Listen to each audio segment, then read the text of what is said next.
Hey everybody, this is Michelle at East Ave Art, and today I'm going to walk you through the steps I took to paint these peonies in this pretty little vase, so feel free to paint alongside me. So first I'm going to mix up some paints, and I was trying to be really mindful about this color palette. I wanted to have some like pinks and soft blues and greens. So you can see me mixing up a blue with a bit of a green and even teal, and I'm also adding white into this to kind of add like a little bit of a creamier, lighter appearance to this green color. So I'm kind of taking some of that color that I decided on, and you can see I had my color wheel there, and I can see opposite the color wheel is a orange, opposite from blue. So I thought I wanted to create a bit of a shadow with that color. I think I ended up not really liking what I came up with. You can see I sort of like tested it out on some paper. So I think eventually I came back to that. And next up, I wanted a really light gray, a little bit of a light blue gray, and I'm going to use that to paint the vase. I didn't really want the vase to be just like a solid white, so I kind of created a really watery light gray blue. And then I'm going to mix up some green for some of the botanicals.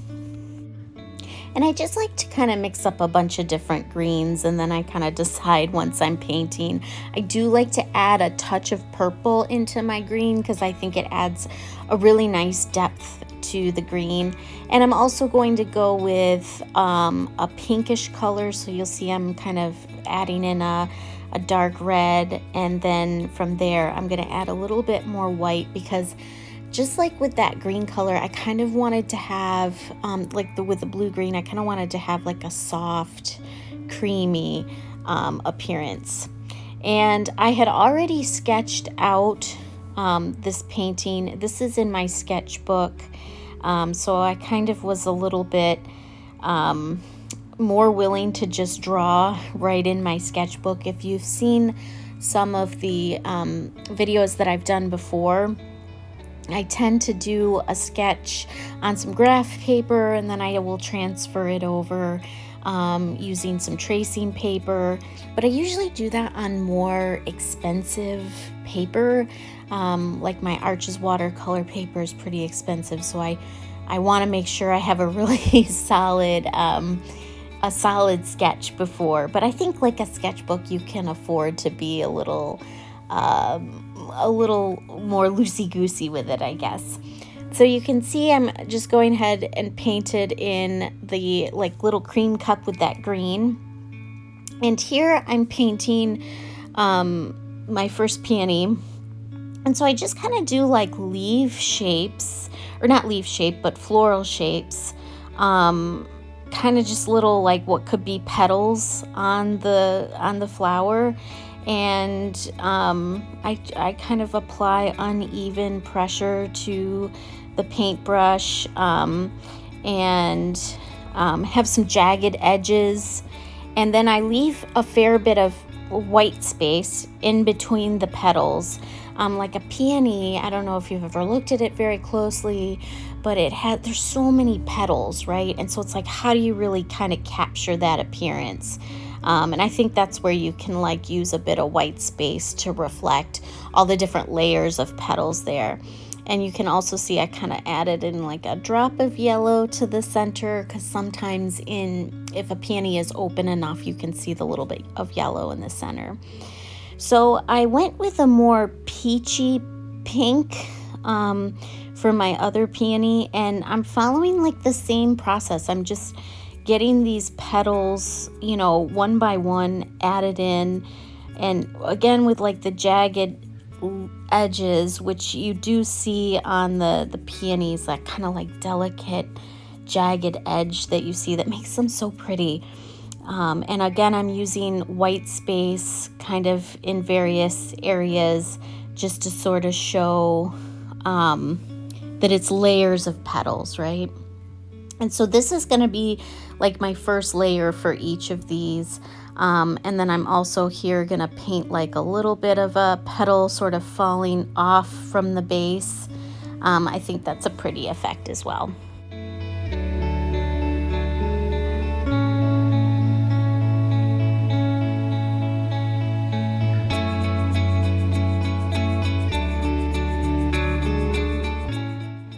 Okay, so here you see me painting the vase that's behind that little cup of creamer, I think. And I'm just really, again, using that very watery mix of kind of blue and gray because my vase is going to be basically white, but I do want it to, nothing is really solidly white.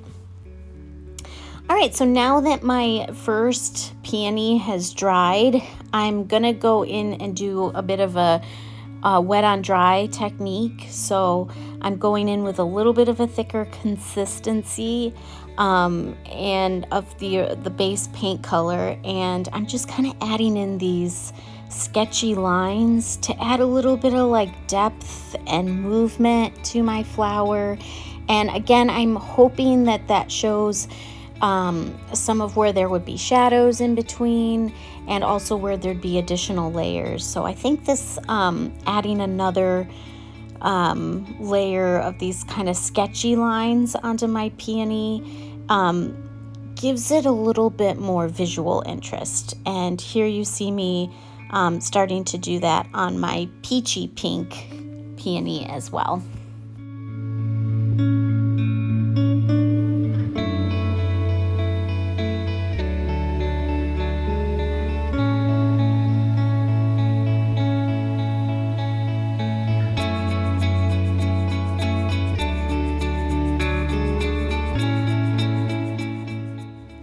Okay, so here I'm trying to fix up the lines on my creamer. I'm trying to kind of decide what I want to do there. Do I want to kind of make it darker, add a little bit of depth there? You can kind of see me get a little bit tentative with my paintbrush because I'm kind of still deciding there what to do with that. And so when I'm not sure what I want to do yet, I typically will move on to another part of the painting so I can think about it. And here you'll see I've decided to move on to painting in some of the botanicals around my florals. So I'm painting in some kind of thin leaves, and I'm using, two different greens. I like to kind of go in with the lighter green first and then get the shape how I like it. And then I'll drop in a darker green. And one thing you'll notice is I'm doing that where the petals would be casting a shadow. You can see I'm dropping in the darker green there. Just to kind of give a little bit of depth and interest again to my leaves.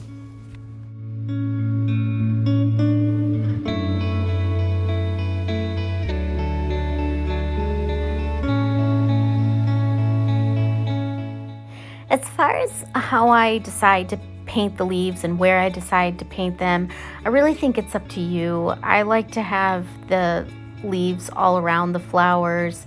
I think the pink against the green creates a really pretty visual. So I sort of like to have bunches of leaves all around the flowers, but that's just a personal preference. And that's the beauty of art, is you can adapt it to what you like. I also like to try to have different angles of the leaves represented.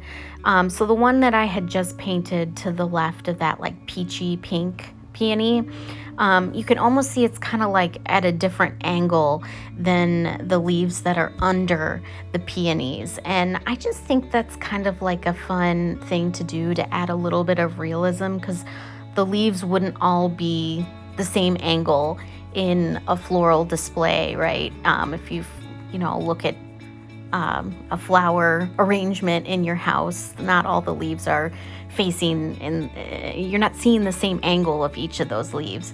So I kind of like to give a little bit of difference there, and I think it adds a bit of realism.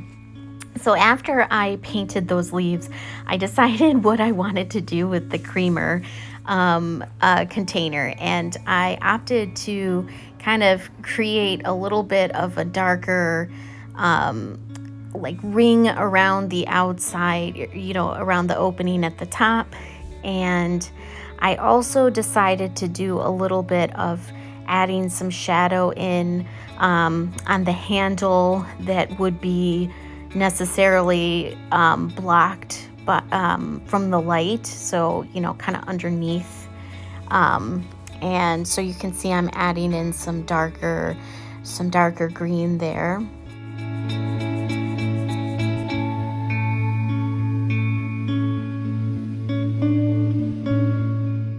And the other thing I did is where the spout is kind of where you'd be pouring out, I added a little bit of darker paint there to kind of give you that sense of that there's like an indentation where it's a little bit thinner where the spout is. And then I also decided to draw some horizontal lines at the top just to, I don't know, make it like a little bit more of an interesting piece of pottery.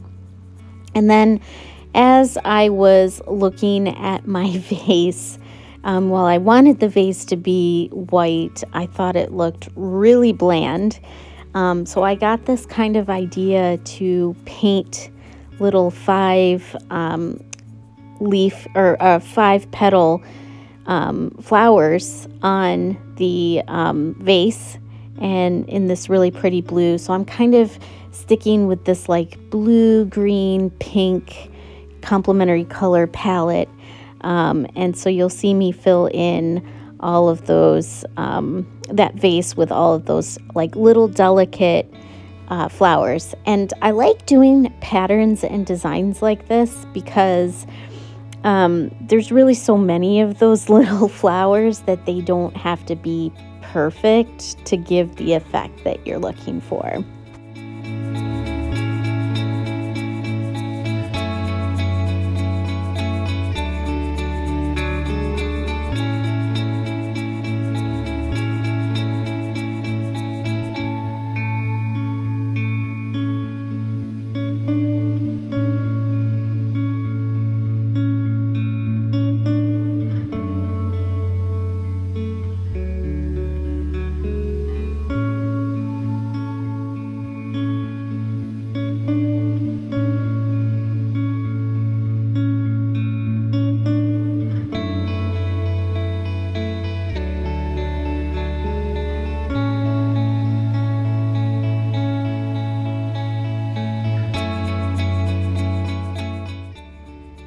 So I went back to my creamer pottery there, and I darkened up those horizontal lines.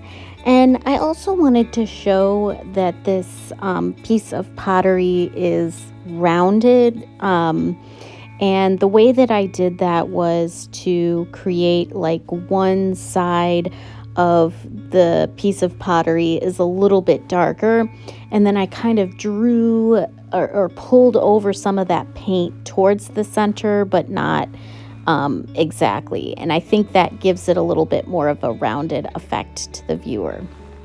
And I also want to talk about the fact that I feel like with a lot of my paintings, they're very illustrative, and I would have just kind of left this painting as is once I did the flowers and the vase and the creamer pottery. And I decided I wanted to do something a little bit different. I wanted to have it more of a still life. So, these flowers in the vase and the creamer, they rest on a table and there's a wall behind it. So I decided to paint in a gray table. And again, like I'm really trying to go for very like soft muted colors. And so I painted the table in first, as you see me doing here. And then one of the things you'll see me do while the paint is still wet is I'll add in a little bit of a thicker consistency underneath the creamer and also the vase so that it casts a little bit of a shadow, which again gives a sense of realism that it's not just hovering above the table, it's actually on the table and therefore casting a shadow. So I really lightened up my the paint that I used on the table. I think I took my spray bottle and just sprayed water directly in there to create the wall in paint color that you see me painting in there. And you can see it's pretty light and subtle. And I'm just going to fill in all the background. And I think I forgot to mention that obviously I put down some washi tape, which keeps my edges clean. You'll see I'll pull that washi tape up and it'll be a nice clean edge.